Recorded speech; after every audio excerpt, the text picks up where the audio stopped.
How's it going, mate? Anyway, It's going good. Thanks for coming down the other day. I enjoyed it, mate. Yeah, it's a great Yeah, it venue was and a that. bit mad. I really was wandering around Liverpool trying to collect cigarette butts Oh, out of ashtrays. really? I really was, yeah. Because I was like, oh, I don't just want it to be a photo with cigarette butts because that's what's on the label. I wanted to put it in context, you know. So I Yeah, was yeah, like, no, I'll get a CD tray and I'll stick a load of cigarettes in there and it'll look how it was. And even if nobody else enjoyed it, I enjoyed the fact that it was kind of a replica of how that kind of arrived, you know. So obviously telling the story about it is sort of quite funny and stuff. So yeah, so it was good. yeah, yeah. I suppose for context for anyone listening, Scott recreated, yeah, like you say, to get that image for the what do you call it, the CD Yeah, the CD label, I guess. label. That's it. Yeah, Yeah. um, yeah. That's what Scott was recreating on Thursday. That got the best laugh of the night, didn't it? I think Pardon? you got the best laugh of the night. I think when you said It you've been did, out doing that. Yeah. except for my heckler, which was a first, which was absolutely fantastic. Obviously, walked away. I've been thinking about really clever things to say back since last week. But no, it was fun. Yeah, it was good. But the whole thing was really good, and getting people's responses to it, and people laughing at me with hair in the shoot was quite funny. So. It's just funny looking back 20 years, and having a chat with you now, sort of like going through some of the tracks that we're going to talk about. It's that's kind of equally as um, reminiscing as the exhibition, So it's good.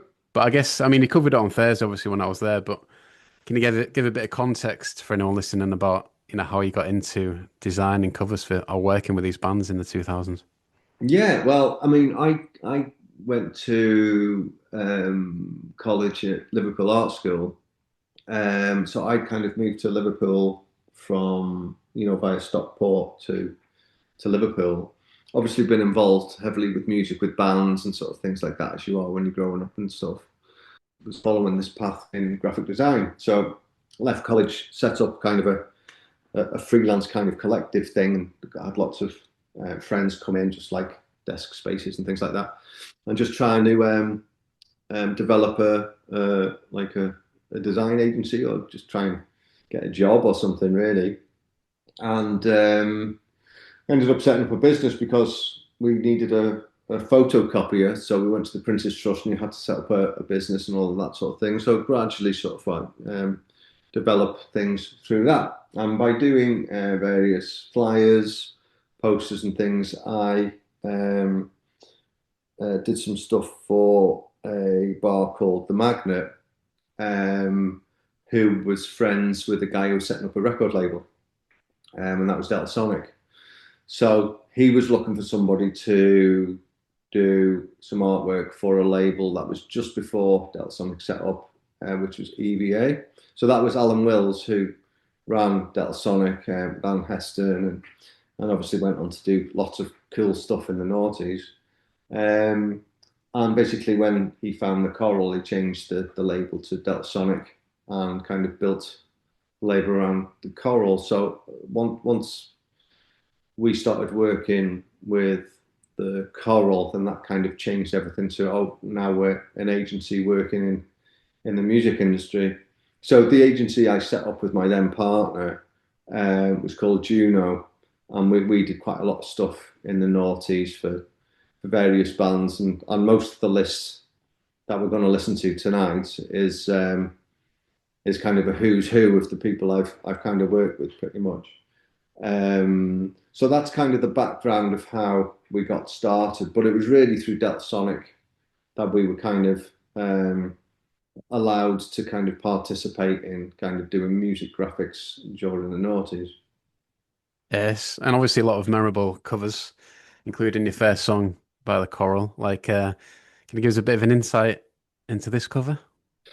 Yeah, I mean the thing is that I've put this in, and actually uh, Ian Skelly did a lot of the artwork for the Coral, and I think he still does to this day. So it was like even though we'd done the cover, Ian had, and the rest of the band as well, they were very, amazingly knowledgeable about music and stuff, but also kind of had a very clear vision of what they wanted to be creatively, and like Ian's, collage stuff. I mean, the Corals' first album's like instantly recognizable, and I can't kind of say I had much of involvement in that. And my contribution was doing the inner sleeve, kind of in the style that Ian had done. So all the big spread on the inside sort of did all that. I've still got the artwork in the loft, getting mouldy with all of those sorts of things in there. But the coral, when the coral kind of hits, it was like super exciting because this was our first kind of big job and our first kind of big hit, and we couldn't believe that the people we were talking to yesterday were on Top of the Pops playing, Dreaming of You and Goodbye and all of these sorts of things. It was like hugely exciting, and especially because there was kind of a scene going on in Liverpool, this Cosmic Scouts kind of thing, and all focused around the bandwagon. And that was, I think, in various places, but I think it was mainly contained in the Zanzibar in Liverpool, which coincidentally we used as a venue for the shoot for the Arctic Monkeys' first album. But that I think that that's why I've kind of picked the Coral, because that they were literally the spark that ignited definitely my career, and probably bolstered the Zootons and the Dead 60s and things like that to kind of move forward based on the success they had. And another thing, the reason I picked Goodbye, I mean, I really sort of like thought, well, I'll pick Dreaming of You because as soon as I heard that on their EPK, I was like, wow, this band are brilliant. It was like an instant thing, and a lot of these bands were like that. And so just playing an acoustic version of it, I was like, wow, what a brilliant song. And but I picked Goodbye because coincidentally the video was shot by a good friend of mine, Lawrence Easman, down the road from where I grew up in the Greenfield Valley in Holywell in North Wales. I picked this one because they built a huge wicker man for the video. And it was literally just down the road from where my dad had his office. So he was telling me about this video shoot, and I didn't realise that the Coral was shooting it down there. It was a weird sort of happy accident of sort of like things coming together. So yeah, the Coral, Goodbye. Excellent. So, I mean, how old were you around this early 2000s period out of interest? How old was I? Yeah, yeah. Oh my God. I always like to know like where people were in life when the scene kicked off, if you know what I mean. Well, 2002. How old was I then? Okay, yeah. So I was probably about 26, something like that. Okay. So you lived Uh, through the Britpop thing kind of thing. yeah, I did because lots like Oasis and Pulp and all that. That's when I was sort of like, well, when I did my foundation, I did my foundation at Wrexham and then went to Stockport. So it was kind of Wrexham and Stockport where everything was kind of kicking off. So I was through that, but I was sort of into Beck, Bjork, all of that sort of stuff around that time. Obviously, definitely maybe was amazing, and the reason why I moved to Liverpool was because I was so into the Beatles. I just left for Liverpool, but I loved Oasis because it was like, no way, it's a modern version of the Beatles, isn't that amazing? Which actually they've over-egged it a little bit now, I think. But it's all of that period with like the Britpop stuff was great. But with the naughty stuff, I kind of was kind of right in the thick of it, really. It was those sorts of things that everyone, I guess, you're speaking to. They're always at the gigs, backstage, talking to someone. All of that sort of thing. The best one was when I was at a gig. Someone put something on for Public Enemy, and then ended up someone gave Chuck D and Flavor Flav a lift back to the hotel in their Peugeot 205. So then we met them, and then we went to the hotel. Oh yeah, come and say hello to Flav. And anyway, we went in, had a chat, and then Chuck D was like, right, okay, well, I'm going to bed. Flavor Flav was like, what are we going to do? And we said, oh, we can go to Heebie Jeebies. It was like Tuesday in Liverpool. So we all drove off in this 205 Flavor Flav in the back going to Heebie Jeebies in Liverpool. Rocked up like no one in there at all. With it, literally within 3 minutes, the place was heaving. Flavor Flav was pouring out Sambuca all over everybody. It was crazy, but it was so. But that's kind of the thing that kind of happened every now and again. You know, if someone was in town in Liverpool, anyone who was like a bit of a ligger kind of jumped on board and went off and did it. You know, it's sort of one of those. So there you go. That's it. It's Funny. like that video. You seen that video of Coolio at some house party in Preston or something? It's Oh, mental. really? No, I haven't seen that. Brilliant. He's doing like Gangster's Paradise with his student on the guitar. It's mental. Brilliant.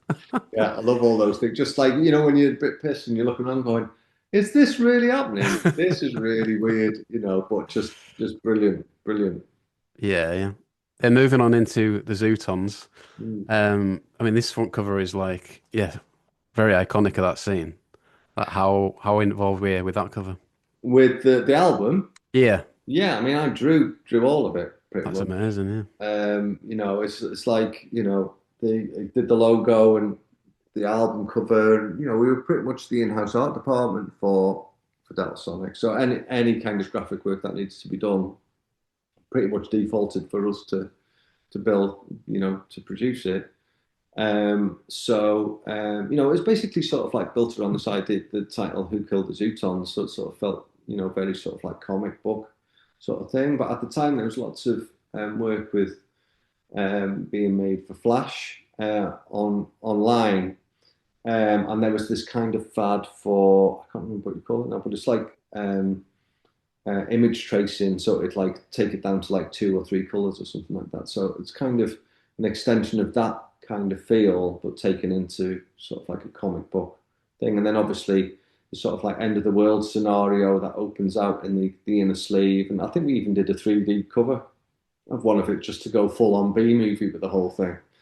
But yeah, kind of drew that, and various members of the team drew certain bits and bobs for that. But that was amazing as well, because even though the choral were quite big and with the instigators and still are, you know, sort of like dance to the beat of their own drum. Um, the Zootons were the ones who where it was like, you know, you'd see them on stage in my studio. It was like massive on like the pyramid stage at Glastonbury, and like these huge figures and things. So it was the first time that kind of started thinking about this world that's being created for artists rather than just, well, here's the record cover and off it goes and stick it on a t-shirt and stuff. It was like, well, actually, you can expand this out across to, you know, websites and t-shirts and experiential stuff and things like that. And it doesn't start and end with the record cover. So I'm still trying to push that quite a bit, you know, and that actually, you know, was kind of the ethos behind the Arctic Monkey stuff as well.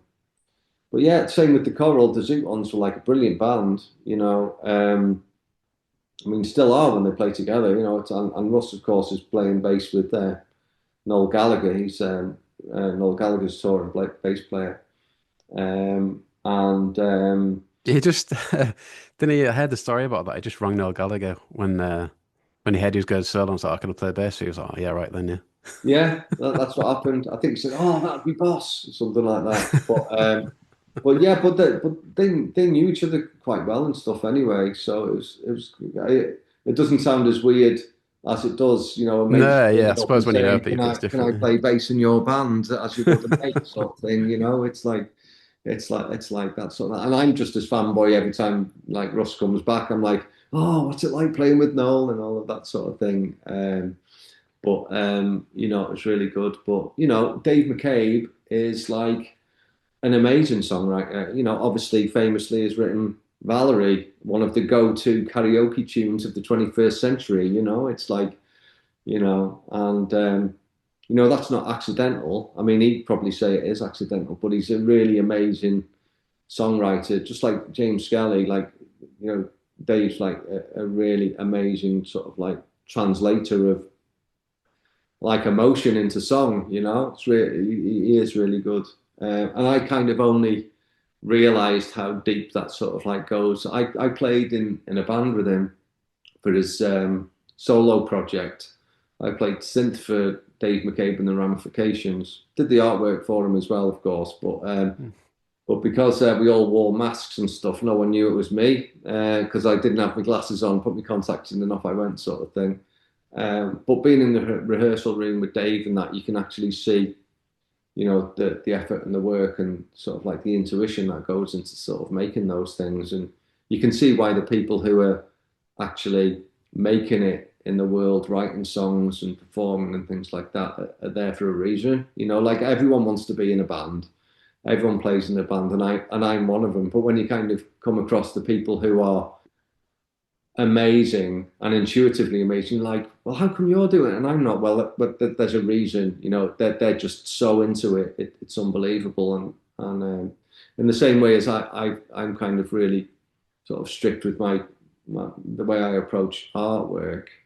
That's people in music kind of do the same thing. You know what I mean? Just like so in love with it that they just can't help but do it and want to learn more and stuff. So anyway, I was rambling on a bit there, but the Zootons are quite good, and you will, you won't. Oh no, Zootons Fever is the one that kind of really sort of like jumped out from that first album. There's a really brilliant bit where Dave plays this kind of like Missouri Lou Pulp Fiction kind of like little bit in it, and I was like, oh, that's so right for that section. Yeah, and it's just mega exciting. The same with the Zootons. It was like, no way. Okay, so we got the Coal and the Zootons, and there's no stopping Delta Sonic for like for those sort of like years. What was it? 2020, 2002, 3, 4, 5, 6, even, those years. And like I think I said at the exhibition at one point, and I can't remember whether it was albums or singles, but our studio had designed 7 of the releases in the top 10, which is like mental. And it was only for 1 week, but still, that's quite a good claim to fame. Yeah, that's mad, yeah. But that had more to do with Delta Sonic than our prowess in the design world, as much as I'd like to think it is. But yeah, it's good. It's great. Anyway, there you go. Zooton. Yeah, okay, yeah, here's the song. Here's Zooton Fever by the Zootons. Be interested about that process, like who you're saying it's your idea to go with the cartoon kind of thing, just based on the album name. Yeah, I mean, I think it was just like 50s stuff, and I think I just bought a load of Eagle comics, and I was just like, oh wow, this looks cool, and then just started sort of seeing like end of the world kind of scenario. So I think I bought a load off eBay, and just started rooting through those. I was like, well, let's make this sort of like comic book. We'll kind of update it so it doesn't feel like a comic book. It feels like something now, but it's built in frames and sort of connected frames and sort of like things like that. And I think we did end up doing like a couple of animations for like TV ads and sort of like things like that. And did a few animations for the logos, with these like meteors raining down behind these sort of powerful monster like zombie creatures sort of powering up behind them and stuff.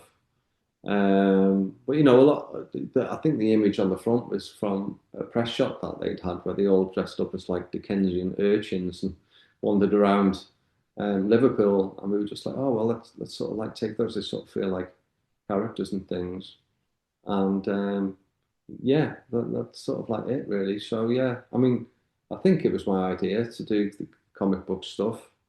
Um, yeah, because it was all kind of built around Who Killed the Zootons. It was like, let's make it like this kind of B movie thing, and then took it into the comic books sort of style. Yeah, yeah. And do you get some artists that are like have more of an idea of what they want, kind of thing, like, and some are more open to your ideas? Well, yeah, I mean, the Corals are a good example of that. They were very, they knew exactly what they were doing, sort of thing. Some people arrive with kind of an idea, and then we kind of say, well, okay, well, that was kind of done 2 years ago, or this was done here, or this sort of doesn't feel like your music and stuff like that. But more often than not, trying to accommodate their thoughts, or try and unpick why they've put that concept together and how it relates to their music. So maybe you can amplify the bits that are right and turn it into something that is quintessentially them, rather than trying to copy something they've seen. And I think that's the thing, because And I always say to bands I'm working with, okay, well, we're doing the artwork and stuff now, but it's not going to be in the shops for another 6 months, and then it might be in the charts for like another like 12 months. So really, you've got to predict the future a little bit to sort of say, well, what's going to be sort of current then, sort of thing. So you've kind of got to be ahead of the curve rather than trying to copy something. But the amount of people who turn up and try and replicate, classic Motown albums or Blue Note covers or all of those sorts of things, it's rampant. I think everyone's got a bit of a better sensibility about it now, because access to all of that stuff is a lot more. But a lot of times, bands were like, "Well, we really like this album, so can we kind of replicate that a little bit?" And I was sort of I was always reticent to do that because I wanted it to be of now, not of then. So. Yeah, yeah. So yeah, so it varies. It varies, like I say, the Coral were very, very direct about what they wanted to do, and kind of just stepped out of the way really, and just helped them do the bits that they didn't have time to do. And but other times it's just like, well, working with the band from a conceptual point of view and how to work on that. I've worked with she do Through the Gun lately, and the Zootons last album. I did their last release, and that kind of changes, but it's just a conversation really. How you can kind of transform their sound into a visual form, and hopefully they kind of both align, so it matches. Yeah, yeah. And then segueing into the Dead 60s, how did it work with them type thing? Same deal. That's Sonic, another band. Here come the Dead 60s. Obviously sort of a different sound, sort of like more sort of like ska influenced and stuff. Great musicians, like really, really good. But I put Ghostface Killer in because this was what the first video that we did. A great team in Liverpool called Good Times, which were run by James and Neil. Um, and we were sort of like working with them, and I think they were busy or something, and we ended up doing this Dead 60s video. I think they were just running out of, well, Sonic were just running out of time, just needed to do something. So we'd done like a little TV ad for them, and said, well, let's extend that kind of vibe into something else.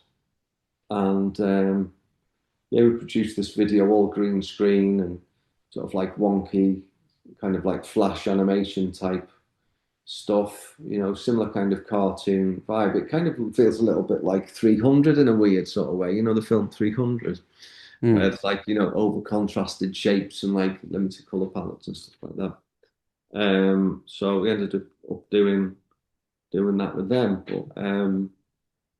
But yeah, Dead 60s have just celebrated their 20th anniversary as well, coincidentally. I think it was November they put out their 20th, or maybe last year, 20 years ago last year, they put out their debut album. So it was interesting going through all of that sort of stuff and looking through the visuals for that, because I'd done the inside to look kind of like a shit. You remember Loot? Do you remember Loot? You might be too Not young sure. for Loot. Loot was like literally, like you used to have sort of like classified ads in the back of newspapers. So it's like PC for sale, moderately good nick, all of that sort of stuff. Right, yeah, yeah. Loot was literally like a magazine that was literally that, with loads of really crap things. And I did a little stint during the summer holidays when I was in when I was in Stockport. Anyway, when I was in college, but I was literally doing the classified ads in the Evening Leader in Mold in North Wales, and it was all these crap adverts where the language was like just not copywritten, you know what I mean? Like Diane from like the reception sort of like wrote these things to send into the.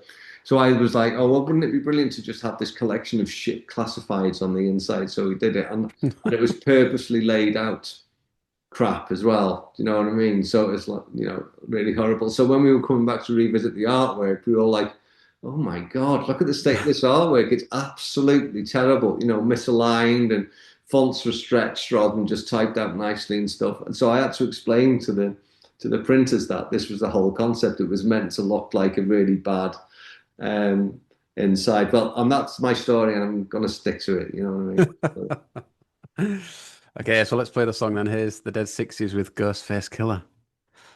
Yeah, it was only I had a date to chat to Matt last year, but we had to rearrange. But it was only doing the research for that I realised Riot Radio must be about the tower in Liverpool, the radio tower. And that's probably obvious to everyone else, but I don't know. You'll have to ask Matt because I didn't really sort of like get into that. But when you said right radio about the tower, that there was a tower next to Lime Street Station, a famous kind of block of flats, and that's the image that's on the front cover of the Dead Sixties thing. right, right. There is the radio tower in Liverpool, but I don't know. You'll have to ask Matt about the sort of like the birthing of Riot Radio. Yeah, I'm not too sure about that. Yeah, that's what, hopefully get him on this year anyway, but Mm. that'd be good. And then into a band called The Little Flames. Definitely Yeah, remember a couple of their songs from back in the day, including the one you've chosen. But yeah, why them? yeah. Goodbye Little. The interesting thing about the Little Flames was obviously they had Eva doing the singing, and definite sort of like White Rabbit vibes about her voice, and massive energy, great songs and stuff, and obviously um, Miles Kane was where he kind of made his first kind of steps into I guess public life with the Little Flames, and they also were strong tour mates with the Arctic Monkeys during that time too. So I'm sure if you got, sure if you got Miles, of course, and like Eva and that to talk about those times, there's lots of interesting stuff that's going on. I spoke to Eva around the exhibition, sort of asking. So she'll be there on the 11th. She's now teaching at LIPA. She's completed a PhD last year, so all sort of like in sort of the academic side of music, sort of from sort of looking at female perspectives of being in the music industry and stuff like that. So that's good. But I just thought it, her voice was like really really great, and like I say, had that the White Rabbit vibes around all of that sort of thing. I'm just trying to think of what that, but I can never think of like the names of the bands that sort of turn up. Who sang White Rabbit? Do you remember? Um, Not sure. Not sure I know that reference, to be fair. Oh, let's have a look. Hmm.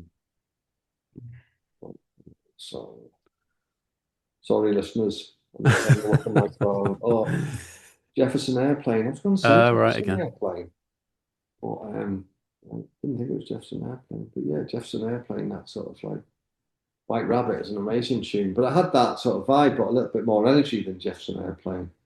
Um, yeah, so yeah, Little Flames, great band.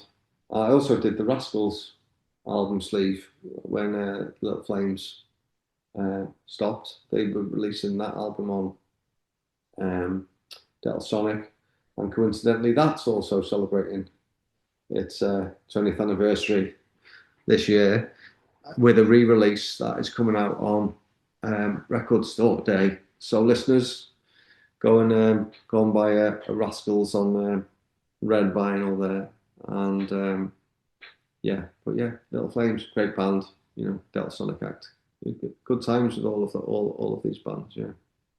Yeah, right. Yeah, yeah. So let's play the song now. Goodbye, Little Rose.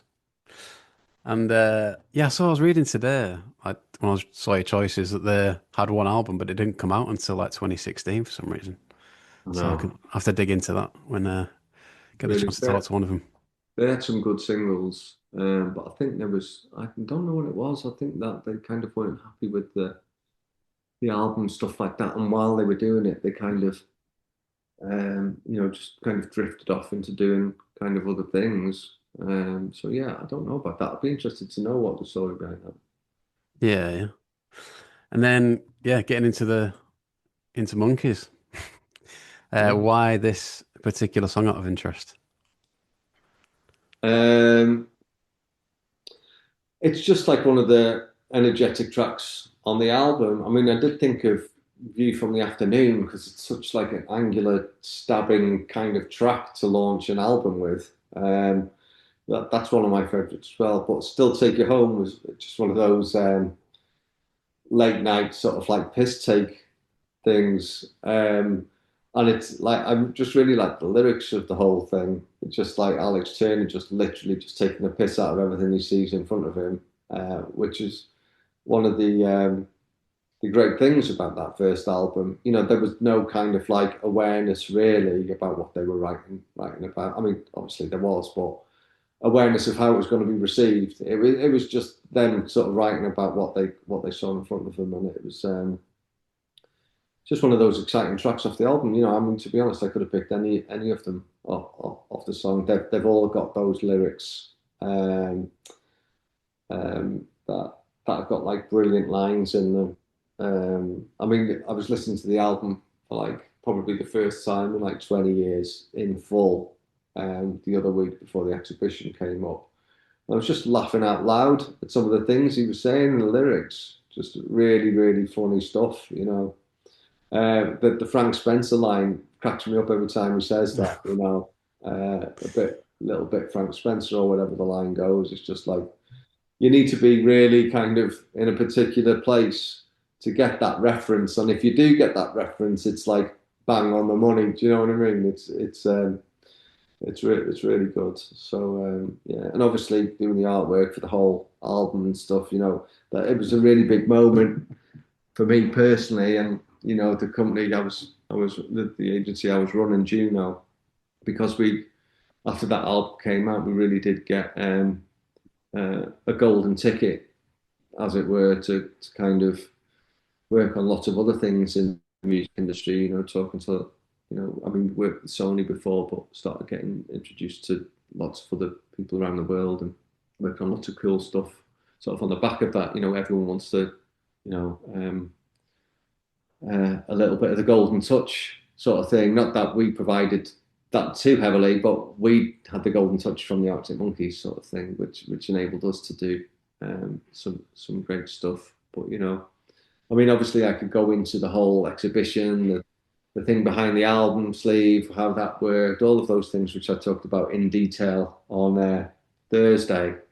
But you know, it's sort of all there in the exhibition to have a look at, and hopefully, on the 11th of February, sort of have a little bit more of that conversation. But it was just an amazing thing to be part of, you know, and seeing it on the 6 o'clock news or something in my mum's house again in like North Wales was just like absolutely mind blowing. You know, the choral and Zootons and the Dead 60s and all that was an amazing thing to be part of. If it had stopped then, I would have been very pleased with myself with seeing people I'd done work for on Top of the Pops and stuff. But this was like on a completely other level. You know, this really felt like, a definitely maybe moment. You know, and it sort of felt like that for the noughties and kind of to receive that. And I know that you've been part of something like that was like amazing, you know. And just being able to talk to people about now, you know, even being on this podcast and being able to talk about it is like really special with that sort of stuff, you know. Because even the guy who kind of heckled me at the exhibition, you can see how much it means to people. And when you do those things at, record covers and sort of things like that, you don't really sort of like think on the responsibility and weight that these sort of things have. That like the music will forever be associated by some of the ideas that I've kind of put together and put forward for people and trying to help the band, you know, visually represent what they're doing with music. So just to think about these sleeves, you know, not just the Arctic Monkeys, but some of the others that work for it. It's like in, you know, most people's record collections. It's like pretty mind blowing, you know, because I grew up, you know, holding on to Beatles records and looking at Sergeant Pepper's or whatever, going, oh, wouldn't it be amazing to do that? Or like Dark Side of the Moon and all those sorts of things. Like, oh, you know, I love the music, but what's that image all about? and just being able to sort of say that actually I I've sort of contributed to making some of those sorts of things is like pretty amazing for me. That's excellent, mate. Yeah, amazing. I thought the person who asked the last question the other night really was really good timing. After that bloke had his saying, and I think she made the point that, like, yeah, like you said, 20 years down the line, it's pretty special for people to still be asking you questions about it and going to exhibitions. I know, yeah, it's really special. And the thing is that when you work with bands, you realize how much of an impact they kind of have on their audience.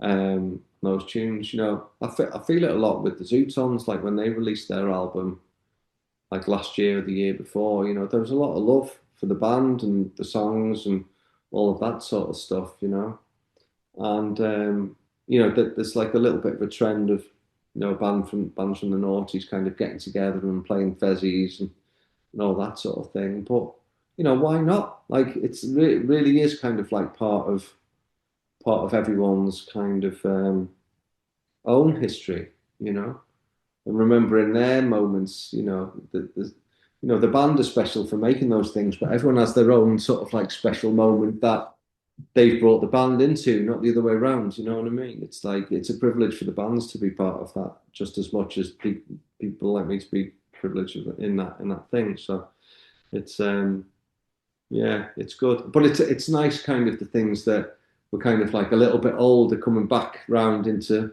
this time of nostalgic aura now, and sort of like reminiscing about the great songs and times that people had in the noughties. It was a bit of an odd time. Everyone kind of came up thinking, oh, we're all going to die. This whole like Mayan calendar thing and millennium and all of that sort of thing. And yeah, 21st century. Oh, nothing's changed. Let's get on with it then. Let's write some tunes and have a laugh. And that was kind of it. All right, speaking of which, then let's play the song. Here's Arctic Monkeys with "Still Take You Home." Um, yeah, I wanted to talk about your relationship with Alex Turner as well. I mean, we'll talk about it on the night, but was he an artist that was hands-on with the artwork type thing? You know what? Alex was like a very thoughtful guy right from the beginning, and it was kind of almost disarming, because obviously I'd worked with the Cold who were like really young, but really sort of like knew what they were doing and upfront about it. Obviously very polite and all of that sort of thing, but really sort of like direct about their sort of like thing. But Alex was very much sort of like it sort of felt like he was an assimilator. It's like you'd say something and it'd register, he'd repercolate it and then sort of like output it with his sort of like thoughts, having pulled in lots of different sort of like stuff. So I can see that like being the age he was and writing that stuff, that probably happened as soon as he sort of like started entering like high school or even before or something, that all of these things were sort of like pulled in together to start building up a picture of how it could be sort of like be represented. So it was interesting talking to him with that sort of stuff. Obviously, like my recollections of that are probably a little bit blurred now after 20 years. I haven't spoken to him or the rest of the band in a long time since the second album. Um, but it was very open conversation. What do you think about this? Maybe we could do that. Yeah, that might be a good idea.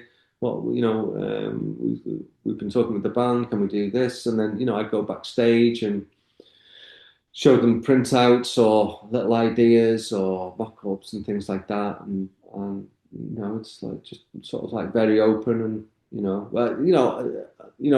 on the phone you get quite a lot of response, but behind after they've just done a gig and you're saying, well, which color do you like the best? It's like you're not going to get a huge kind of, enthusiastic response about that. And to a certain degree, doing the artwork sort of felt at times like it was another thing that they needed to sort of like tick off in the world of jobs that they kind of needed to do, when really they were lads playing some music and enjoying it from playing in front of the thing. So all this other thing was kind of additional kind of um, fluff, really. But when it came down to the nitty gritty, it's just he's very honest and open with ideas, and not didn't dictate the things that they wanted to do. It's just a really nice experience having a chat with somebody who was open but kind of knew the direction they wanted to go in, and it's quite rare talking to bands who do that. Very definitely rare talking to like 19-year-olds who can do that. No, I know I wasn't like that when I was 19. But like I was saying earlier about writing songs and stuff like that, it's kind of how they get to where they are because they are that way. You know what I mean? And it's an interesting thing. You know, still having like really direct ideas, but open to sort of like having that antennae up that receives ideas and reconfigurates them to send back out again. You know, but yeah, nothing but good experiences with Alex and the rest of the band. So yeah, great. Yes. Yeah, then going into the second album, like, how was that different? How obviously it's a different vibe with that cover. Like, what was the thinking there? Well, it was quite funny because they got Brian Storm and they got somebody to do the album sleeve and put some album ideas together. And I think they were like, this doesn't sort of like have the vibe we want to use. So they called us up, and I think it was still quite a quick turnaround because they were still, the first album was a quick turnaround. It was put together in pretty much like a month and then sent to print with all the photography and everything. This second one, we had a little bit more of a thing, but then we were getting a little bit sort of like Pink Floyd prog about the whole sort of like potential ideas. And I think I think it was Cookie who kind of said, "Oh, maybe we can have this sort of like doll's house thing where you sort of like open up something." And I was like, "Oh, well, what if we got like a real house and opened up that actual house and then inside with this thing?" But that all came after um, the idea to actually do this sort of graffitied house thing because we were given two words, which was urban psychedelia. That was the brief. So obviously sort of went off and went, okay, well, what can we do with that? So I really wanted to sort of like have a look at this idea of psychedelia and what could that mean in sort of like a modern context. So for me, it was like, this idea of sort of like really fluid graffiti kind of painted thing, the urban nature of graffiti and sort of bringing all of that together. So, the sort of like psychedelic graffiti type thing, but sort of like in this urban house wrapper. So we found this housing estate in Garston that was set for demolishment or set for demolishing or whatever the word is.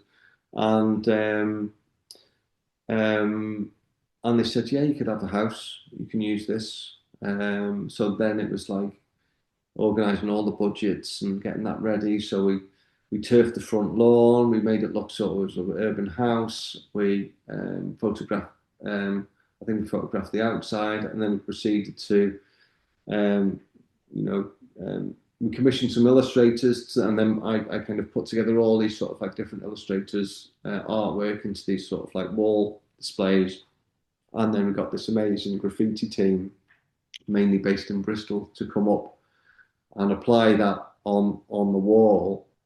And yeah, we basically used acro props and everything to take the front and back off this house so we could photograph it from the outside. So it was kind of like an open dollhouse in real life. But it was really funny because it was like in a proper rough area at the time. It was derelict, so it was where all the scallies were sort of running around. So we only had Harris fencing, so they were all like jumping over it and that. Like one security guy caught someone running off with the toilet because it had been painted like literally, but then covered themselves in its contents, Oh, which is Jesus. kind of quite funny, really, because it was like, well, what are you doing? But yeah, we had to get like loads of security in the end, because people were just going in and wanted to torch it and all of that sort of stuff. So Jesus it Christ. was fraught with danger at every point. And then along the way, I think Cookie again said, "Oh, do you think we can have a lion outside?" And we were like, "Oh, fuck, no." It's like, what are we going to do? But, obviously, the diligence creative director, I investigated to see what our options were about getting a lion.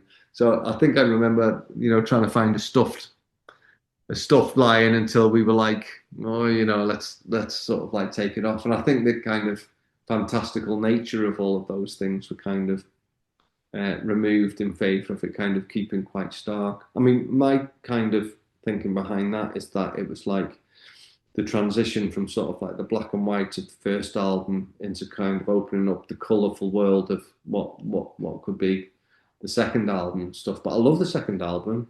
Um, I really like the first album, but the second album was more kind of like up my street, and sort of when they did AM, it's like I thought that was like one of the best albums I'd ever heard. AM. It was like just sonically, it really combines the hip hop production method with the doom heaviness of like Sabbath and stuff, which is like right up my street, and still contained all the lyricism and that which Alex is famous for. So it was like the ultimate kind of release for me for that. But the second album was the beginnings of sort of like honing that sound, wasn't it? And it was a lot more produced than the first album, which was basically just like get into a studio for 2 weeks and record it and then put it out. Whereas the second one was like felt like a more of a considered entity. Yeah, yeah. I think I saw Rough Trade ranked the albums over the weekend, and they put the second album first, Oh, really? which is blew up the comments a bit. Yeah. Yeah. I mean, Teddy Picker is like, you know, a tune. Oh, Like, it's mint. Yeah, it's like, and the line at the end is such a takedown of yeah, yeah, like all the people that they must have been introduced, sort of like wandering around. I think Alex said it was basically a song written about, or that line was about somebody. Oh no, that was Brian Storm. That was about a guy they sort of like met in Japan. Oh, But the guy that gate crashed. Yeah. yeah, but that's the line at the end of Teddy Picker, No, which it says we used to chant it in the club night. Yeah. yeah, but the line at the end of Teddy Picker, like, who wants to be man of the people when there's people like you? What a line! Oh, yeah. That was the one we used to. Yeah, Yeah. we used to sing that top of our voice when it came on. Was this? Yeah, so let's play it. Let's play your choice off that album then, Teddy Picker.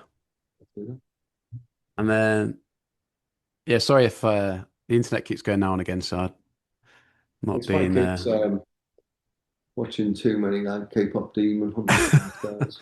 That's the My problem. boys got into that. Yeah, Oh yeah. I mean, who isn't into it? Do you know what I mean? It's like one of them.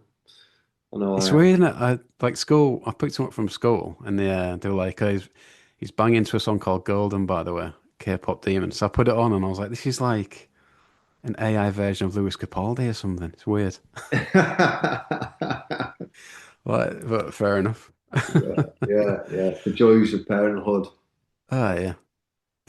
And then next song I've not heard before, Ripen by Mountaineers. What can you tell us about this one?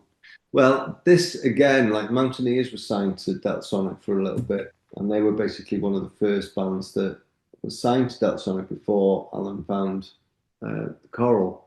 Um, Member of the band, Alex is a good friend, the singer, just like a really sort of like beautiful, soulful voice, and it's kind of a bit of an outlier as far as like the Delta Sonic stuff goes. They eventually left Delta Sonic and were signed by Mute, which kind of gives you an indication of the kind of band they were.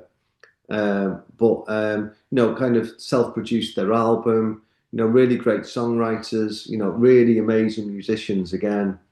And I was always quite jealous that I could never kind of be in the Mountaineers because they kind of grew up not far from where I grew up. I think they were in Code Poith, not far from Wrexham.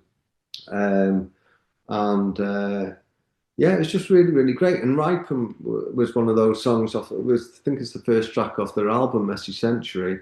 So we did the album Messy Century, and the guy who played the drums, Tom, is from the Czech Republic, and he found. I think did he find the illustrator? I think he found an illustration that he really liked, and then I ended up sort of like buying a book of like children's stories that had some amazing illustration from this guy. And that was basically what we used for the cover image. So it was this idea of sort of like electro funk, not electro funk, electro folk. So it's this idea of sort of like folk stories wrapped up in sort of like electronica, but it was also kind of acoustic, lots of acoustic stuff, lots of sampled stuff, kind of quite psychedelic lyrics and things like that. But it's like a really great thing, and it really represents some kind of around that time that was just in that same bubble, but kind of separate from I guess the Cosmic Scouts and indie sort of thing that were going on. So just thought I'd put that in there to shake it up a little bit. Yeah, so let's play it then. Here's Mountaineers with Ripen. And I was going to mention you being a musician because I saw that on your Instagram. So you say Oh you yeah. were like in bands like throughout the years type thing. Yeah, I mean, it was sort of one of those things like in like various bands in Liverpool. I was in a band called Disney Porn playing the drums for a bit, which was a bit mental. That was like a folk punk type band. But that was with the guy Neil who actually ran the video company I mentioned earlier. But then in various bands and things, but like actually when Juno kind of took off, I got less time to kind of devote to those things. But I lived in London for a while. Was in like a Sonics covers band for a little bit. Um, I think I got a credit card for the first time in my life, and I decided to go and have a look around Denmark Street, just for a look. And obviously got there and I was like, there's no way I'm leaving any of these shops without actually purchasing something. So I ended up buying an American telly. So it's like, oh shit, I'm going to have to play in a band now. I can't just have it hanging on the wall. So sort of formed a band playing Sonics covers. So I was doing the singing and shouting for that and playing guitar and stuff. And then after I moved back from London, like I said, did a little bit of work for Dave on his solo album. And he was looking for the synth player. And, always fancied sort of like seeing if I could be in a touring band and things like that, and went and joined that, which was an amazing experience. But you just see how hard operating those things, because really it's the rehearsals are great, but then you're in a bus for like ages and you're like, oh my God, how long is this going to take to get there? And then you play the gig and then it's all over and you're like, oh, what are we going to do now? The best one is sort of like seeing all of the little sort of like funny stories along the way. My best moment was coming back at a service station um, with the band, and we pulled over. It was like completely empty apart from me, Dave McCabe, and badly drawn boy Damon, Oh yeah. and his like assistant or whatever. And then anyway, for some reason there was an altercation, and then badly drawn boy pretty much had to be pulled away from Dave in some kind of fisticuff kind of setup. But it was over the most like you know, ridiculous kind of thing, like such a childish thing, but it sort of kicked off. So I literally laughed all the way home. It was so funny. Or just like little experiences like that. But it was great. I mean, I played the Isle of Wight Festival and Victorious Festival and, all of those. So, supported Noel Gallagher in Bournemouth, which was like amazing. Obviously Wow. absolutely shitting myself. Because I wasn't used to it like everybody else was. But play. As soon as I went on stage, it was sort of all right, but really, really nervous. Not, I can hold my own on the design sort of side of things, but when you're actually with people who are professional musicians, it's a whole different level. So, but I managed to get away with it for long enough, and yeah, but I haven't really been doing anything since that. But yeah, good times. Yeah, yeah. If you find it useful in terms of like relating to musicians, the fact that you've done it yourself a little bit, is it like in terms of getting ideas across? Oh yeah, totally. Yeah, I mean, I can't think of any examples, but it's definitely handy having a kind of musician in the room to talk about that stuff. A lot of it really helps with like video editing and stuff like that. Actually, the sort of like accents and edit points and sort of like things like that. When you understand what the music's trying to do, sort of like emotionally and kind of directionally, where it's meant to be taking you sonically and sort of matching that with stuff. As far as like the artwork and that goes, it's kind of just being able to understand what people are trying to do with the music and say, okay, well, I think you're trying to do this and this is what you're trying to communicate. So how can we do that with a visual? What would the photo be if you're trying to say this with the music? Well, how can we say that with a visual? So a lot of the times it's kind of, having that sort of like understanding about what they're trying to do is um, is a good way into coming up with something that kind of works for them visually. Yeah, yeah. And then in terms of your wider career, it's not all about music. How is it like transcended into other things for you? How does that work? From a point of view of like other things I'm up to, sort of thing. Yeah, just how it went from the music into like other projects that weren't kind of music related, I guess. Well, I guess it's sort of like all about translating sort of concepts. I mean, it's quite open when it comes to music. Obviously, you're working with creative people, which has its own sort of like issues and problems. But in commercial world, it's very much about bottom lines and stuff, and less about kind of creatively conveying a concept or anything like that. But it's I've kind of spent a lot of time trying to inject that into my more commercial work because it does have value, because ultimately it's the emotion that kind of does the selling.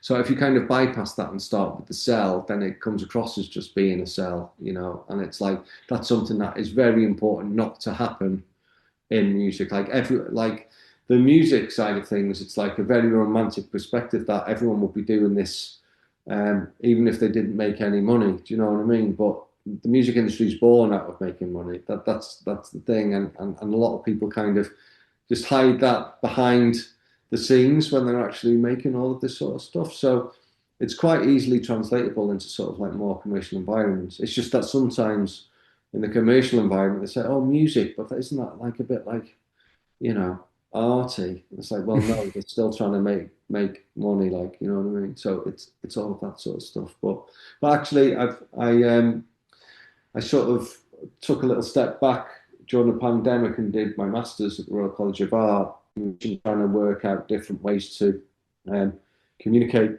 through social networks and like hybrid physical digital environments and stuff. So I'm doing that, and hopefully I'm going to be starting a PhD in September, basically looking at how collective effervescence, which is like the feeling you get at a football match or a gig, can be transmitted in digital spaces, because basically places being built that very extractive, are built for attention economy and, basically getting people to look at adverts. So this PhD is trying to look at sort of like ways to build new environments for like the next generation coming up that can experience, that have the musical experiences that we might have had seeing the Arctic Monkeys and the Zootons for the first time, in like more sort of like hybrid environments rather than contained in like, roadblocks or the experience that Spotify insists on us having. So that's kind of where that's kind of going. So my experience in that and like the academic side of things and the commercial side of things are all kind of blurring into one to become this kind of research led um, music industry endeavor. So it's still doing lots of work for bands and stuff. I did the brand for Janis Joplin, so looking at heritage acts and how they need to translate their sort of catalogues for new audiences. A lot of their fans aren't going to be around for very much longer, so how do you extend the life of those kind of artists in sort of like modern contexts? And also worked on um, the same thing for Tony Iommi just before the Back to the Beginning show last year, which I went to, which was like one of the greatest gigs I've ever been to. Um, and so yeah, and it's interesting. I was having a conversation today, thinking about, looking back 20 years at these acts, of like this sort of like future legacies. How do Mm. convert a band to have that kind of longevity when they're not outputting any songs anymore? What do you do with that? And what do the members of the band kind of do with themselves at that point? Are they all going to do sort of like, um, acoustic nights at like a cocktail bar in, some kind of local village or something? Or is there sort of like a different framework that they can kind of follow? That the thing is, it's a funny one because it's sort of built around how the labels operate and also how Spotify operates and things like that. But there's got to be a different model to how of all of that kind of come together. You know, how are the Arctic Monkeys going to be remembered in that way if we're talking about Sabbath? You know, the Arctic Monkeys going to be kind of in that world in like 10, 30, 40, 10, 20, 30, 40 years time, you know. Personally, I think they will. Um, but it'd just be interesting to sort of find out what my kids who are sort of like just coming into their sort of like tens and early sort of tweens are going to receive that sort of stuff, you know, Yeah, yeah. in the And I was face of reading. Go on, sorry. Golden and K-pop Demon Hunters, you know, there's a lot of competition. Yeah, yeah. But I saw on your website, I think that you'd done something around Nirvana. What was that? Yeah, well, I mean, when I was working with a company called the Creative Corporation, when I was I think I moved down there maybe 2009, 2010, and I worked with them. So I went from doing record sleeves to sort of like primarily digital sort of work. And it was at the time where everyone was very excited about getting likes and follows and things like that. So there were lots of digital activations that were based around people sort of logging in with their social media accounts and then routing the marketing through that. So I did like I was the creative director on the job that did an activation for Nirvana. So it was literally the 20th anniversary of the release of Nevermind. Coincidentally, it's funny talking about 20th anniversaries. And yeah, I mean that was another one. Oh, amazing! Doing one for Nirvana. We did a similar sort of campaign for Marvin Gaye, which was like I think it was 50 years of what's going on, something like that. But there were lots of this is the thing with like music and particularly sort of legacy artists that they're looking for these anniversaries and opportunities to put another box set out and sort of things like that. But a lot of our ways to sort of like embed themselves in contemporary culture rather than just doing a new re-release and stuff like that. But yeah, with Nirvana, I did a sleeve for Aha at one point. Wow, yes. Derek and the Dog did my first job for Janis Joplin while I was at the Creative Corporation, and I'm still partnering with the Creative Corporation now. That's who I worked with. Or work for, let's say, with in partnership with Janis Joplin and Tony Iommi. We're working on some like pretty heavyweight sort of like pictures at the moment, which hopefully are going to sort of like shift the balance to make heritage artists a little bit more relevant in the face of really great contemporary artists. I mean, there's some amazing stuff in the charts at the moment. Like Ray and sort of all those sorts of things. And he's got it's competing with those just as much as the original legacy artists and stuff. But yeah, plenty of cool names that are sort of in my portfolio that I've worked on at one point or another. Yeah, yeah. Nirvana was a great one, but Black Sabbath was like my Tony Iommi was my Beatles job. It was like, wow, amazing. Being able to contribute to the godfather of metal's visual identity was a moment. Yeah, yeah. And I want to talk to you about like how it's all changed. Like obviously music's massively changed in the last 20 years with the internet, etc. How has it affected like doing artwork for bands, etc., do you think? Well, the biggest shift is kind of obviously when we were doing all of these kind of 20 years ago, the format was CD really. And obviously with you know um, the Monkeys' first album, it was always sort of like peer-to-peer file sharing and stuff was sort of like coming in.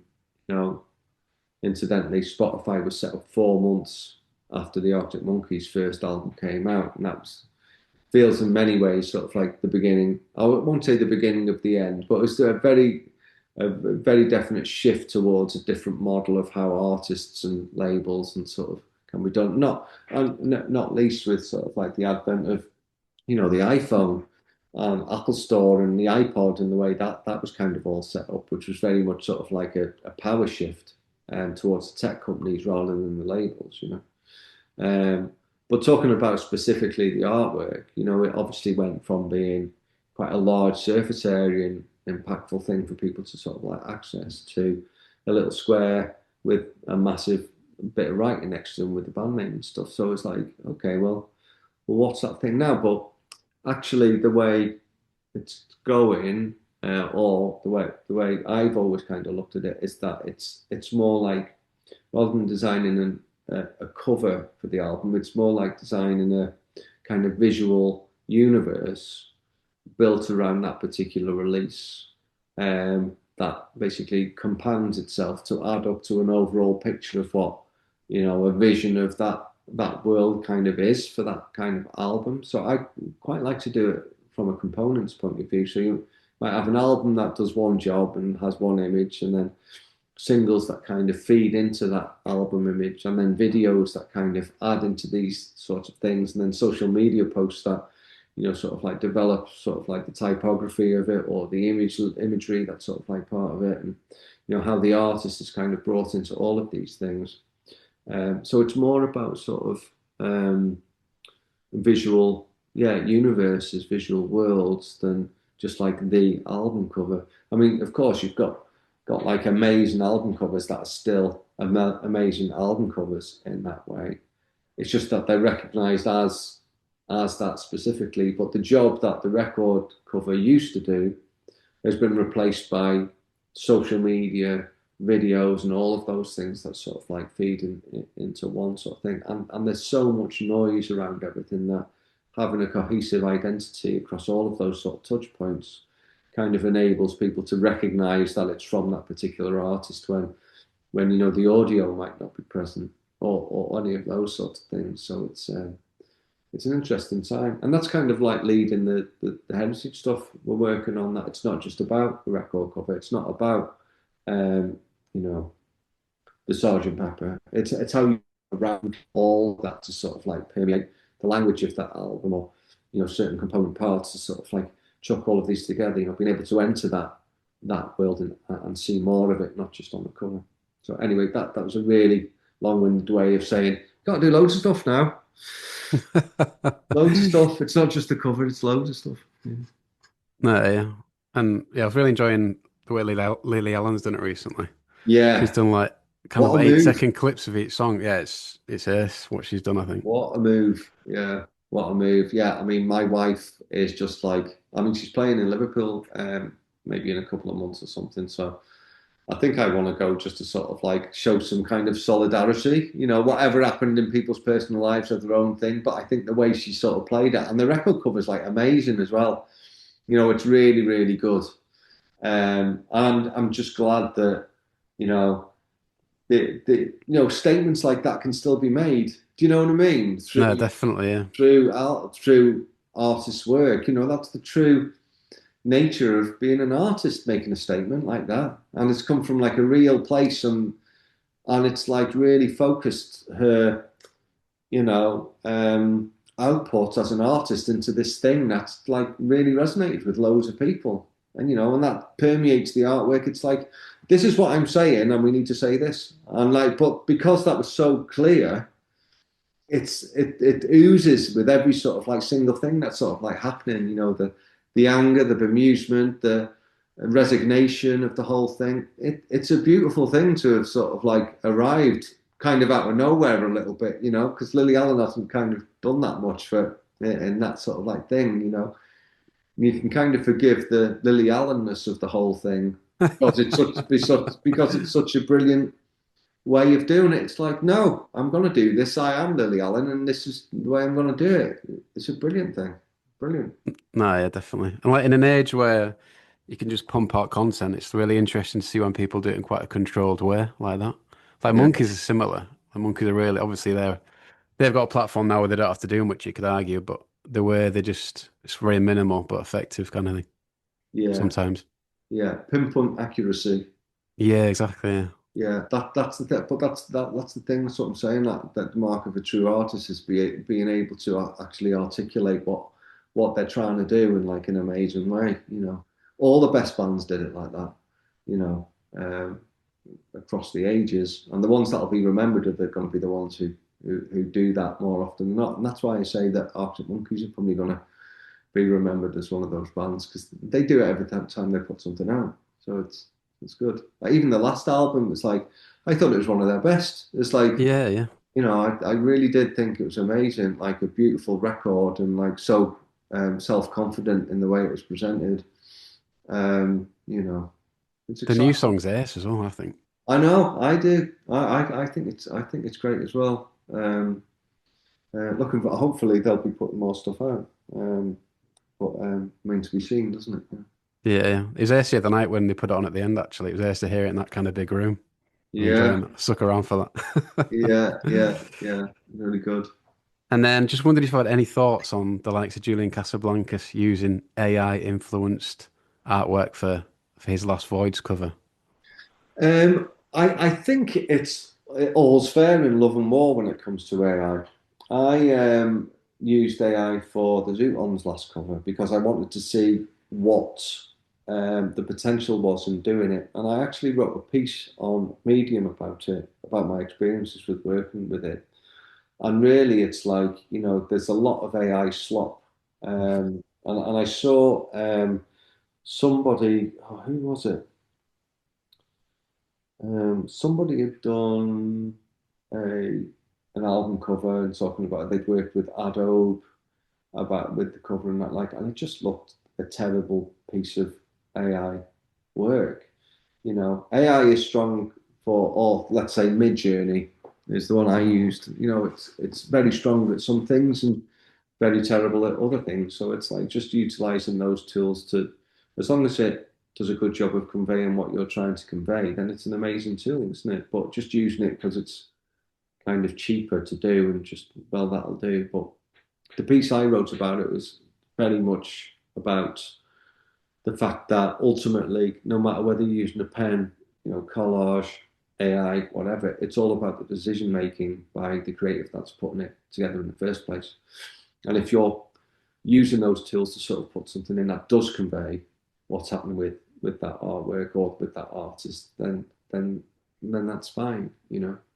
So I'm not against AI per se, and it's very much going to be a part of definitely my industry, and obviously sort of like the music industry as well. For production, I know plenty of artists who are you know, sketching with AI and sort of things like that. And I think it's just a quick prototyping tool more than anything. And then at the end of the day, you can sort of fix those things. But I don't really like the AI sheen when you can tell that it's sort of like an AI built thing.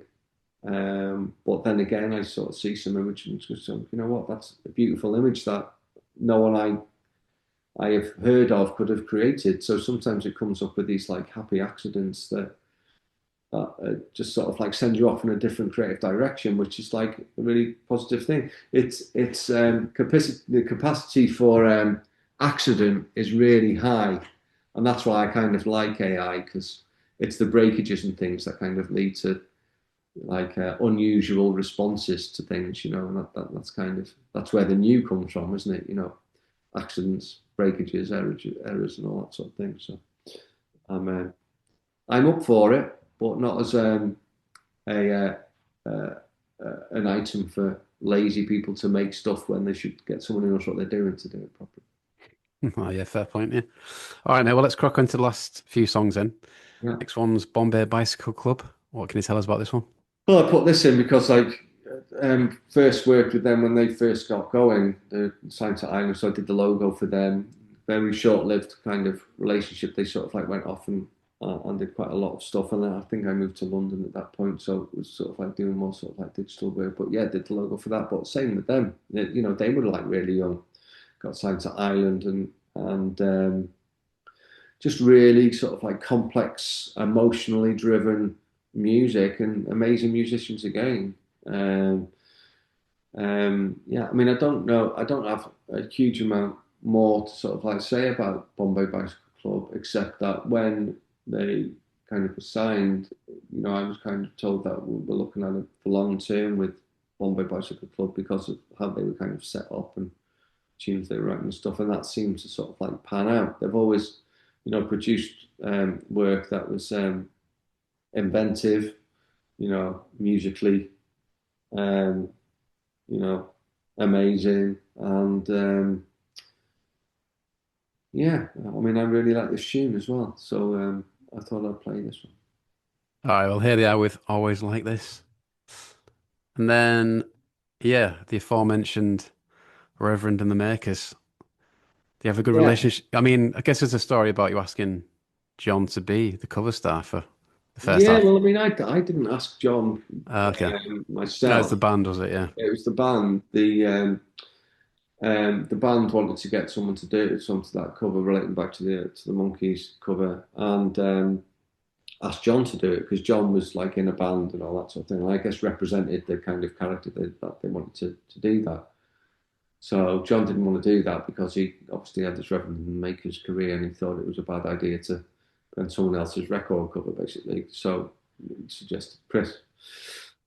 But yeah, obviously the Arctic Monkeys connection aside, Sheffield band, another Sheffield band, and didn't do the artwork or anything for for John and Reverend and the Makers and stuff, but did a video for this track, "Open Your Window," and it was just a really great experience. Like John, just like his brother, really really nice guy.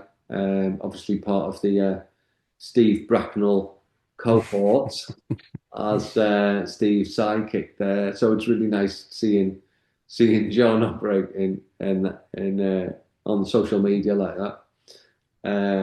But great band. I remember like the keyboard player had a Juno 106, and I was like, oh, I need to get mine back. I had a Juno 60. Was it a Juno 6? Yeah, I had a Juno 6, which is like the first one, so it was all manual, so it was a bit of an animal to wrangle and get the tunes, but it sounded amazing. We actually shot the video and uh, a girl I was seeing's house in her basement, so it was sort of quite funny, um, sort of like setting all of that, and it was all hands to the pump as far as getting friends to be in the video and stuff like that. There's the main character in the video is a guy called Joel Goldberg, and many people know Joel as being a musician of some repute, as are the rest of the Goldbergs in Liverpool. And well, he played this kind of like Robert Carlyle train spotting type character who was like making these Frankenstein butterfly things that kind of escaped from his basement kind of workshop. And sort of like it feels a bit serial killery now when you kind of look at the video. But that's what it was. But Joel did a brilliant job of this kind of like unhinged character, and yeah, and just perform the band just performed the track in this basement. Yeah, it was good, but it was nice having the connection to the Sheffield bands again, because I think at that point I hadn't worked with the Monkeys for a while, so it was nice to sort of reconnect. And Jeff Barrowdale, who was the original Arctic Monkeys manager, was looking after John at the time, so it was nice to reconnect with Jeff and all that. So that was a nice kind of time because by that point Juno had finished for one reason or other. So I was kind of on operating as a sole practitioner, I guess. So it was good to sort of like be up and running, um, working on similar kinds of work. Yeah, yeah. Okay, well, let's play the song then. Here's Reverend and the Makers with Open Your Window. Yeah, I guess we've not really talked about the videos much, but am I right in thinking you're involved with When the Sun Goes Down with Monkeys? Is that right? No, Right. Just thought from the photos at the exhibition, I thought it might have been. no, no. No videos there. I mean, and to be honest, the videos that were coming from the first, like Stephen Graham was in. Was he in I think what that one was it. Yeah, I don't first know. one? And like I was watching a View from the Afternoon video today, and I remember that thinking, "Wow, that's amazing!" Just that drummer in the middle of Sheffield playing that thing. It's like brilliant. Really, like I said earlier, like really angular tracking that. So it's like brilliant, brilliant, some brilliant videos for that stuff. So, no, but no, didn't do that, and we was kind of quite late to get in on videos thing, and it was kind of never really my sort of like 100% sort of bag. Really, is that it's a particular skill, video direction, really. Because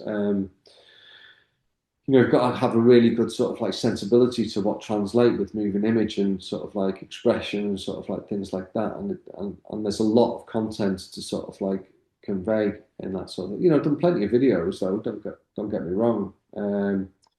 But it needs to be expanded across, lots of kind of specialists, for it to be done really, really well. So, so yeah, my friend James, who I mentioned earlier, he's done lots and lots of things. I'll have to introduce to him. I mentioned it before, but he Yeah. did loads of stuff. He did some great stuff with like the Go Team, in the noughties, some really great sort of like collage stuff. Did all the like maybe not the first few choral ones, but definitely he's worked with choral since like 2006, 2007, something like that. So he always does like the choral stuff. And he's just released his own film called Dream Review, which is kind of this sort of fantasy reimagining of how the choral came together and became the band that they became. So shout out to James and have a look at that if you're interested in sort of origin stories of noughties bands. Yeah, yeah. And I had some video directors on from kind of the noughties indie era, and they said they would kind of write a lot of treatments that would never get Yeah. used. Is that similar with album artwork as well, or not really? Well, sometimes, but I sort of like trying to, because budgets aren't there to be able to do it, sort of like to do it. I mean, there are certain jobs that are worth pitching for because you know that it's going to result in something, but it's like the budgets just aren't there to be able to kind of pitch for stuff these days. When I first started working on the choral side stuff, it was still sort of like in record company world, but then as soon as Spotify and the peer-to-peer came, the budgets just dropped loads. And it's very heavily reliant on sort of friends of bands and sort of like things like that now. I mean, to a certain degree, I probably could have been categorized as sort of like friends of definitely the label kind of doing stuff, you know what I mean? But I think access to sort of like making something that um, can be used for a record cover is sort of like quite easy these days. But I think people kind of forget that actually it's not about just putting an image, it's kind of translating what the music is and being able to sort of receive that. But also, I'm under no illusion that that the image that's made is always kind of connected to the music, and it's like it's a conspiracy between all of these sort of like elements that add up to like a classic album cover, and the timing of its release, the appropriateness of the sleeve and all of those sorts of things, and that can just as easily be a quick photograph of a crisp packet on the floor than a huge, massive kind of art sort of like pseudo fashion setup. You know what I mean? So it's like it's one of those. So yeah, I've kind of rambled on loads there, Harry. I can't even remember what the original question is to. Well, we'll move on to the last song then. An enjoyable song of the era, Boy Kill Boy, Susie.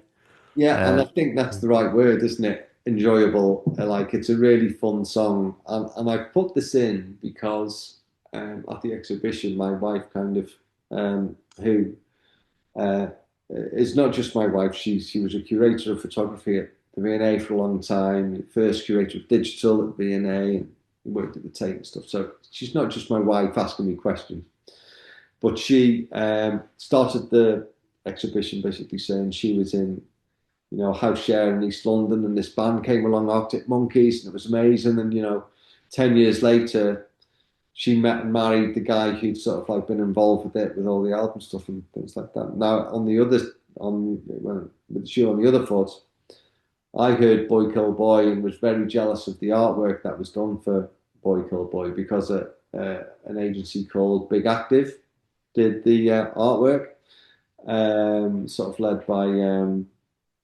Gerard Saint and I can't remember the first name, Matt someone.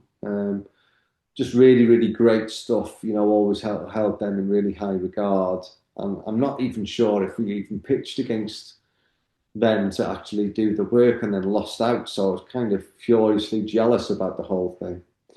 But it turned out when I kind of met my wife, got to know them, that she was really good friends with Boy Kill Boy, and their first gig was in her flat share in East London in the corner of some room.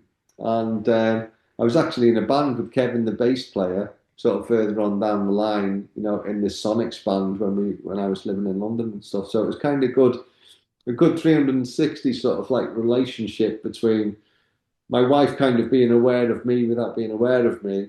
And then I was kind of aware of her without being aware of her, and then that sort of thing. So from a personal point of view, it's quite a funny sort of like link. But yeah, again, they kind of reformed, did a series of gigs not so long ago. So I don't know if there's anything on the horizon for them to come back and do a few sort of like gigs in the near future. But yeah, this track is like, can't be denied that it's a fun track, lots of energy, and I kind of dropped this one in for the memories for my wife just as much as for me. Okay, so here it is. Here's Boy Kill Boy with Susie. All right, mate. Well, then looping back into the exhibition to finish, just Mhm. interested like how it actually came about, like who approached who kind of thing. Well, I mean, I'd sort of like kept all of this stuff, um, so I knew I wanted to kind of do something, um, but it was really sort of instigate something in this way. I wanted to do something. I knew that it was really special. It was a really special album, and I knew that it'd be great to sort of like do it on January the 23rd. When I found out that when it was on and that it was on a Friday, and that's when an exhibition could be launched, I thought, well, let's try and find a venue. And I'd actually been in the British Music Experience and thought, it'd be amazing in there. So I spoke to them in maybe like May, June last year, and there was lots of umming and ahhing, not sure, they're going through some operational sort of changes, things like that. And I kind of only found out for sure that it was going to happen sort of like maybe the first week of December, maybe even the second week of December. During that time, I'd spoken to Domino to check like there were no issues as far as being able to put this out and ruffling any feathers, treading on any toes. Got in touch with the management to make sure that there was no pushback from them. Obviously, by proxy, the band in doing something like this. And because that was the first question that I get on the phone to someone. Said, I'm thinking about doing an exhibition on this thing. And they're like, have you spoken to this person? Is that all right and stuff? But, to be fair, everyone I've spoken to, from the band side, the domino side, and all of the people who I've worked on the album with have been so open about it being a celebration. None more so than Andy Nicholson and Chris McClure. And they're sort of like busy with their own things and stuff like that. But it was a real moment for everyone involved.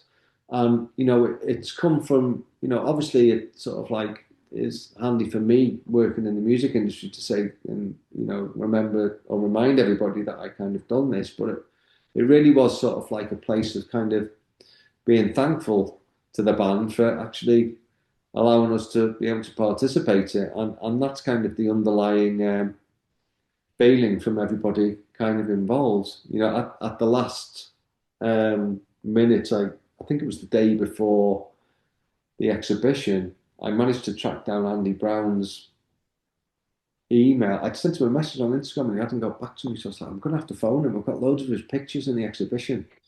So I called him up and I was like, bit of a blast from the past, Andy, but it's Scott. I was monkey's thing. Blurted out what was going on, and he said, "Oh, have you spoken to the band? Because it's like I've tried doing something like this in the past and it hasn't worked out." It's like, no, it's all fine. Signed it all off. It's all good. Are you in? And he was just like, "Yeah, I'd love to do it. Of course, I'd love to do it." I think he's going to be down there on the 11th as well. So because it was such a quick turnaround, didn't get a real chance to kind of do it properly and get hold of everybody and do something that really celebrated everybody's involvement. with it. You know what I mean? No, in the main, everybody is just up for having a celebration of what a brilliant moment it was, and the impact it had on their own life and careers. You know. So yeah, I instigated it because I really wanted to celebrate that moment. If for no one else, for me, you know, I was saying to somebody the other day that, you know, I would have presented the same stuff in the local library just to say, you know what, this was brilliant. That I can't believe I was involved, and that's really the underlying motivation behind doing it. So I'm glad people are seeing it, and it means as much to them as it does and did to me. You know. No, it's like you say, with the distance between it now, it's like a proper part of history, and you get that vibe at the exhibition, definitely. Yeah, It's it's great. really funny seeing the visual legacy of it as well. Like, was it Tom Rosenthal doing a comedy stuff, which I think he's on tour now. Whatever people say I am, that's what I'm. That's what I am. With a picture of him, cigarette. I I think I know. might have seen that, yeah. Yeah, and it's just really funny. You know, all the sort of like, everyone sort of like just having a black and white photo with a cigarette in their hand just means one thing, doesn't it? And it's really funny to kind of be in the ledger of, you know, visuals that are just sort of like culture, really, you know, to sort of like being a part of that. Same with everything else. And like I say, it's a privilege to have been done it because I know it's just as much accident as design. Um, but nonetheless, it's still there and it's going to be for a while, you know. Yeah, I remember Chris posting on Instagram when I think Julian Casablancas posted a meme that someone had done of him being of him recreating that cover. And No, it said really. yeah, it said the Strokes instead of Arctic Monkeys. And Chris just posted like this is like if you told like 18-year-old me that this would be happening, it's just ridiculous, yeah. Yeah, brilliant. I'm really looking forward to the chat with Chris. He comes out with some gold, so it'd be really nice to chat through and all of those sort of like legacy things. I mean, it must be mad for him, you know, actually being that face, you know, and it must have been really odd for him when it first came out and all of that, you know. But anyway, he seems to be doing all right with it now, doesn't he? Yeah, yeah. Settling into Well, buy a ticket if you want to hear more, I guess. But yeah, basically. did want to ask one more that we probably won't talk about on the night. Just obviously Q&A with the curator themselves last week. What was that relationship like? Is it quite straightforward setting up an exhibition with like that? It was pretty much, this is what I want to do. You've got some can I work out what I want to do in the boxes? So my sort of like process was basically make it all in Blender, put it all together, just build the exhibition sort of like there and then. And you know, there wasn't that much kind of pushback from BME. You know, I mean, my wife, like I said, is a curator, so a lot of the stuff that kind of might have been a consider, you know, I might have picked a photo that might have been a little bit loose or like unethical from a certain point of view, and my wife was kind of helped direct that a little bit there. But as far as the BME goes, they were like really open and kind of trusted me to put that together, you know, and the rest of the exhibition, the BME, you know, they've just finished an exhibition on Live Aid, and they had loads of stuff on the Live Aid Foundation and lots of like Bob Geldof's, you know, personal collection. And they had a pile of like Live Aid picture discs for sale, which are the original picture discs from like the 80s that they've just had a pile of boxes of. You know, that's what kind of blows my mind. But it's like I said on the night, you know, to be able to have the exhibition in sort of like the canon of like memorabilia that you go around. You know, you got like Lonnie Donegan stuff, and then you got Jenny and the Pacemakers and some of the Beatles stuff and the Rolling Stones, all the way around to sort of like, you know, Bowie and Spice Girls and whatever, and you know, to sort of like have it bookended by stuff in my work on. It's like amazing. But BME are really really open, and hopefully I'm going to be working with them for a while to sort of like help spread the word of the work that they're doing in Liverpool, because you know there isn't really a place like that in as much as like a museum of pop music. Um, however loose the term you want to sort of like apply that to it. But there isn't really anything kind of like that in the UK. So it'd be good to support them and make it as brilliant as it can be, or just get the word out to make sure people know that there's some brilliant stuff in there. Yeah, yeah. No, I need to go back and have a full look at it. Not been to the actual full thing yet. Mm. But maybe want to finish on then. Is there one artist that you'd love to work with that you haven't yet, or anything like that? um, Could have briefed you on that, to be fair. Alive or dead? Either. Let's go with either. Um, well, obviously the Beatles, and I obviously would like to work with them. Rolling Stones, all of those sorts of things. Bjork, I would love to work with Bjork, but it'd be really intimidating, sort of like having to come up with something. Really rate all the stuff that she's done. Beck, I'd love to work on something for Beck. Um, Big Active have done stuff for Beck, so obviously furiously jealous about that as well. Who else? Sabbath. I've been working with Tony Iommi, sort of done that, which was amazing. But just artists. I'd love to work with great artists, whether they're new artists or old artists. Just people who really want to sort of value what visuals can bring with their music and the value that it has in establishing them as a cultural phenomenon. It's all wrapped together. With videos and everything, and it comes from sort of like amplifying the root of it all, which is kind of the ideas from the artist. Everything is in support of the artistic endeavor of those musicians and artists who are trying to make something and make a statement about the world they live in. And that's kind of, if I'm working with artists who are trying to do that and are actually accomplishing it, then that's those are my favorite people to work with. Whether that's whether one day it could be the Beatles or Black Sabbath or Ray or anybody, whoever's sort of like doing something that they want to stick a flag in the ground and say, "Here I am."